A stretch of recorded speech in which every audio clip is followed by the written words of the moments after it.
Welcome back.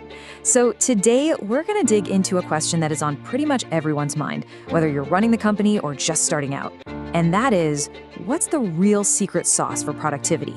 We all want to get more done, right? And feel good about it. But what actually drives us to do our best work?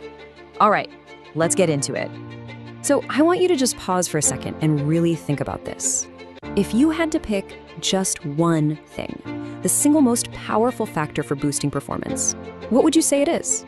You know, for most of us, the answer that probably pops into our heads is more money. And hey, that totally makes sense, doesn't it? We work for a paycheck. So the idea that a bigger salary or a nice bonus is going to make people work harder, well, that just feels like common sense. It's the default answer for a reason. But is that the whole story? Is money really the undisputed champion of motivation that we all assume it is? Let's, poke at that idea a little bit. What if there's another force out there, something that's maybe harder to see, but is actually way more powerful? Something we've been overlooking in this whole productivity puzzle?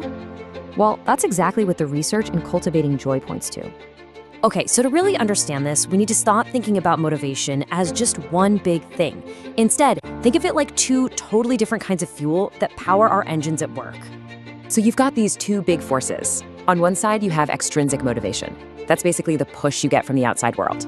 And on the other side, you've got intrinsic motivation, which is that pull that comes from deep inside of you. So extrinsic motivation, it's all about the external stuff. It's the classic carrot and stick deal. You do the work to get the paycheck, to get the promotion, or maybe just to get some praise from your boss. The source material calls this remuneration. And yeah, it's a really powerful driver for sure. But intrinsic motivation, that is a whole different ballgame. This is the actual joy you get from doing the work itself. It's that feeling of being engaged, of being challenged, of being part of a team that's positive and happy. It's when the work itself is its own reward. Now, let's be really clear here. This is not an argument against getting paid. I mean, come on, money absolutely matters. That extrinsic motivation, the paycheck, it's a seriously powerful tool for boosting productivity. You gotta think of a fair wage as the foundation of the whole building.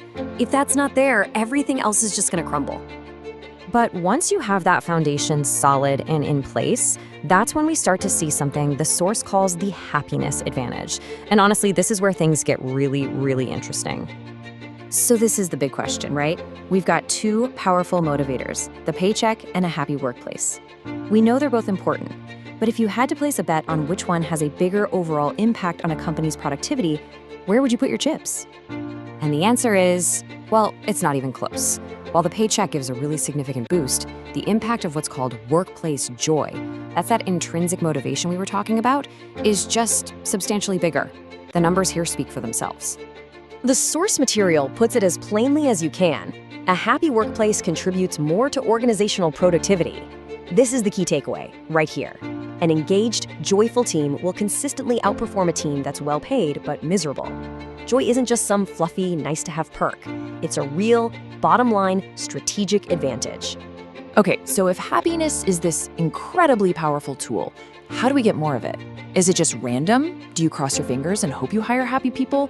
Well, the research says no. It actually suggests we need to become what it calls architects of joy. And this, right here, is a huge shift in thinking. Workplace happiness isn't some lightning strike. It's not an accident.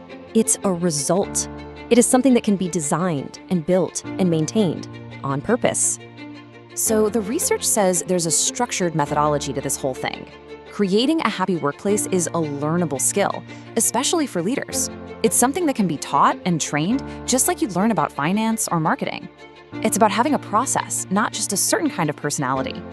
And that brings us to the final question, one for you to think about.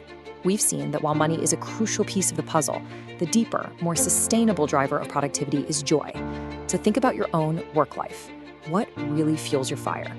And for all you leaders out there, are you just signing the paychecks, or are you actively trying to build an architecture of happiness?